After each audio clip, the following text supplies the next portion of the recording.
Bonjour, bonsoir à tous les citoyens de mon patrie le Togo. Dans une vidéo qui circule sur les réseaux sociaux, nous avons vu l'ambassadeur du Togo aux États-Unis affirmer que la diaspora contribue à hauteur de 8% du produit intérieur brut selon la Banque mondiale. Écoutez bien, cela fait en 2018 451 millions de dollars américains. En 2019, cela fait 458 millions de dollars américains. En 2020, cela fit 441 millions de dollars américains. Selon cet ambassadeur, la contribution de la diaspora togolaise fait 2 fois l'aide publique au développement que le Togo reçoit.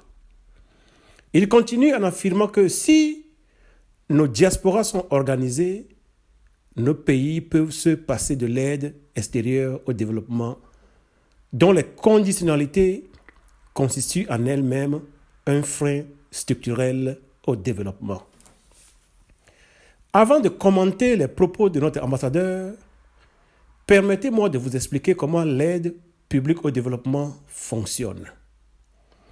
Je formule au premier abord l'hypothèse que l'aide publique au développement au niveau étatique est une arnaque pure et simple.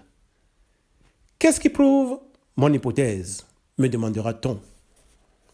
En général, ce n'est pas le pays qui reçoit l'aide qui fixe ce à quoi l'argent doit servir, mais c'est le fameux donateur qui fait le choix. Donc, un exemple.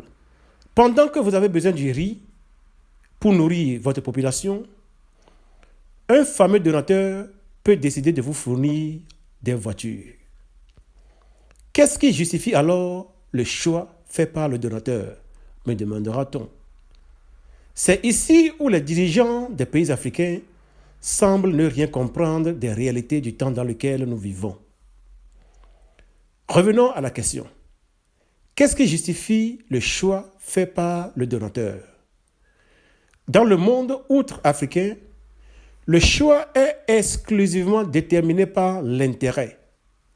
Donc, quand un pays X affirme donner 2 millions de dollars au Togo, ne pensez jamais que cet argent est viré dans le compte de notre pays. Je vous donne un exemple. Dans le pays donateur, il existe une entreprise Y qui produit des voitures. Vous savez que l'État vit des impôts. Donc, quand l'entreprise qui fabrique des voitures est en mévente, l'État lui vient au secours avec un projet d'aide au développement. Donc, parmi les 200 millions de dollars qui sont présentés à la télévision togolaise dans le journal de 20 heures comme une aide destinée à notre peuple, au moins 100 millions peuvent aller à cette entreprise de fabrication de voitures dans le pays du donateur. Avec ce chiffre d'affaires, qu'est-ce qui se passe? 1. L'entreprise est sauvée. 2. Elle fait assez de bénéfices et paie de l'impôt à l'État. Maintenant, le pays auquel on a promis les 200 millions de dollars recevra une cargaison de voitures qu'il n'a pas choisi, et des fois, ces voitures sont accompagnées par des fameux expatriés qu'on appelle experts. Si le pays récepteur reçoit 100 millions, des 200 millions, les fameux expatriés appelés experts peuvent gagner pendant la durée du projet au moins 10 à 20 millions de dollars. Mais à la fin, le pays qui reçoit l'aide va payer la totalité des 200 millions plus au moins 5 à 10% d'intérêt, selon la note que ce pays a chez les agences de notation de crédit. Au fait, l'aide au développement est un business qui se fait aux yeux et à la barbe de nos pays, aux dépens de nos populations. Je vais vous donner des chiffres. Jusqu'en 2011, l'Afrique a obtenu plus un billion de dollars américains. Un billion, c'est-à-dire 1000 milliards de dollars américains en forme d'aide au développement, selon Dambisa Moyo. Quel est le résultat? Notre continent est plein de famines, de conflits sanglants, d'États faillis, d'États en faillite, failed states, de corruption, de misère et de régimes dictatoriaux. Donc, l'aide publique au développement sert beaucoup plus le donateur que le receveur. Dans son livre intitulé Dead Aid, une aide morte, l'économiste zambienne Dambisa Moyo a démontré que pour $1 envoyé en Afrique, les donateurs tirent au moins $9 en retour. Quels sont mes arguments? Argument numéro 1. L'aide au développement est souvent un prêt remboursable avec intérêt, des fois faramineux. Nos mamans au village sont souvent plus intelligentes que les dirigeants de nos pays. Pourquoi je fais cette affirmation? Voici la raison. Avant d'aller faire des prêts qu'on appelle les gadigas, nos mamans montent une affaire, c'est-à-dire un business. L'argent emprunté leur sert alors de fonds de commerce. Ainsi, après avoir tourné leurs affaires pour un temps, nos mamans ont suffisamment de bénéfices pour payer la dette et conserver le business, ce qui leur donne une certaine indépendance vis-à-vis des bailleurs de fonds locaux.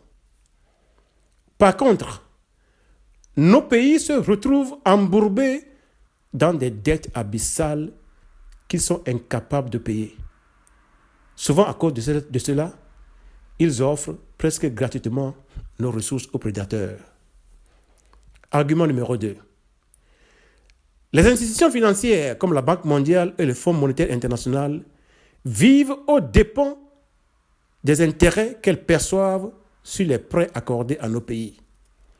Donc, si nos pays arrivaient à se développer grâce à ces prêts, de quoi alors allaient vivre ces deux institutions? Souvenez-vous des plans d'ajustement structurel dans les années 90. Les preuves ont démontré que ce programme a ruiné l'économie de beaucoup de pays africains, les rendant beaucoup plus vulnérables vis-à-vis de ces bailleurs de fonds. Argument numéro 3. L'aide au développement facilite le détournement. Dans ce domaine, on parle souvent de kickback. Je vais prendre un exemple pour expliquer le phénomène. Un employé de l'État commande une machine en Occident pour $10,000. Il se fera établir un reçu de $50,000. Ainsi, il partagera les $40,000 restants avec l'entreprise en question. En fait de compte, la dette du pays ne cesse d'augmenter. Mais si vous vérifiez ce qui est réalisé dans le pays, vous aurez des larmes aux yeux. Selon Dambisa Moyo dans son livre Dead Aid, lorsque Mobutu Sese Seko décédait en 1997, sa fortune personnelle était presque égale à la dette extérieure de son pays. Si vous aviez une idée de la fortune de celui qui dirige le Togo, vous allez vomir. Est-ce que vous vous êtes jamais posé la question de savoir pourquoi des entreprises du Togo qui font des milliards de bénéfices sont vendues à des acheteurs douteux? Pensez au kickback. Argument numéro 4. Citez-moi un seul pays au monde qui s'est développé en recevant de l'aide au développement. Sachez et croyez fermement ceci. La richesse ne se donne pas, mais elle se crée. Selon Dambisa Moyo, il y a à peine 65 ans, le Burkina Faso était plus riche que la Chine si on divise la richesse du pays par tête. Actuellement, la Chine est le deuxième pays le plus riche au monde, pendant que nos pays africains continuent de quémander. nous nous asseyons sur le pétrole, le diamant, la bauxite, le manganèse, le fer, le phosphate, l'uranium et que sais-je encore. Mais nous demandons à manger. Tout juste parce que nos pays sont dirigés par des individus qui n'ont aucun rêve, si ce n'est rester et jouir du pouvoir à vie. Personne ne permettra à ce genre de personnes de rester à la tête de nos pays. Si vous aviez une idée de ce qui arrivera à nos nations dans les 10, voire 20 prochaines années. Permettez-moi maintenant de revenir sur les propos de l'ambassadeur du Togo aux États-Unis. Il affirme en substance que si la diaspora togolaise est organisée, notre pays peut se passer de l'aide au développement. En cela, il a parfaitement raison. Mais c'est un arbre qui cache la forêt. Aujourd'hui, une bonne partie des Togolais résidant à l'étranger n'ont pas le droit de rentrer au Togo à cause de leurs opinions politiques. Or, l'article 22 de la Constitution togolaise dit « Aucun Togolais ne peut être privé du droit d'entrer au Togo ou d'en sortir. » Notre ambassadeur semble avoir oublié que celui qui l'a nommé est la même personne qui empêche les Togolais de la diaspora de s'organiser pour le bonheur de notre peuple. Un exemple précis, c'est le cas de Jean-Paul Omboulou, un ingénieur qui est formé en Suisse. En ce moment où vous écoutez ma voix, Jean-Paul Omboulou devrait être en train de construire des ponts et des chaussées pour notre pays. Mais celui qui dirige le Togo l'a mis en prison depuis près de 4 ans, sans jugement. Tout juste parce qu'il a critiqué la manière dont notre pays est gouverné.